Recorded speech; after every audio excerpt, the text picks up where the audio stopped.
യുകെയിൽ chartered അക്കൗണ്ടായ നവനീതിനെയാണ് മകൾ മാളവിക വിവാഹം ചെയ്യുന്നത്. മക്കൾ രണ്ടുപേരും വിവാഹ ജീവിതത്തിലേക്ക് കടക്കുന്നതിനെക്കുറിച്ച് സംസാരിക്കുകയാണിപ്പോൾ ജയറാം. മനോരമ ന്യൂസുമായുള്ള അഭിമുഖത്തിലാണ് നടൻ കുടുംബവിശേഷങ്ങൾ പങ്കുവച്ചത്. രണ്ട് മക്കളുടെയും വിവാഹം നടക്കുന്നതിൽ സന്തോഷമുണ്ട്. മോളുടേത് ജാതകം നോക്കി വന്നതാണ്. കണ്ണൻ്റെ പങ്കാളിയെ കണ്ണൻ തന്നെ തിരഞ്ഞെടുത്തത്.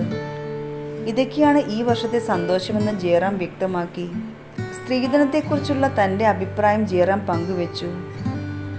മകൻ ഒരു കുട്ടി ഇഷ്ടമാണെന്ന് പറഞ്ഞപ്പോൾ കണ്ണ അവളെ വീട്ടിലേക്ക് വിളിച്ചുകൊണ്ട് വന്നോ എന്നാണ് ഞാൻ പറഞ്ഞത്. ഇട്ടുകൊണ്ടുവരുന്ന ഡ്രസ്സല്ലാതെ ബാക്കി നീയാണ് അവൾക്ക് വാങ്ങിക്കൊടുക്കേണ്ടത്. അവർ വലിയ കുടുംബമാണ് എങ്കിൽ പോലും ഞാൻ അങ്ങനെ പറഞ്ഞു. മകളുടെ കാര്യത്തിൽ കല്യാണം കഴിക്കുന്ന കുടുംബം പറഞ്ഞത് കല്യാണം തൊട്ട് ഞങ്ങൾ നടത്തിക്കോളാം, ഞങ്ങൾക്ക് കുഞ്ഞിനെ മാത്രം തന്നാൽ മതിയെന്നാണ്. അതാണ് എന്നെ ഏറ്റവും കൂടുതൽ സന്തോഷിപ്പിച്ചത്. സ്ത്രീധനം 100% തെറ്റാണ്. സ്ത്രീ തന്നെയാണ് ധനം എന്ന് വിശ്വസിക്കുന്ന ആളാണ് ഞാൻ. അത് സമൂഹത്തിൽ നിന്നും ഒഴിഞ്ഞു പോകേണ്ട സമയം എന്നോ കഴിഞ്ഞെന്നും ജയറാം വ്യക്തമാക്കി.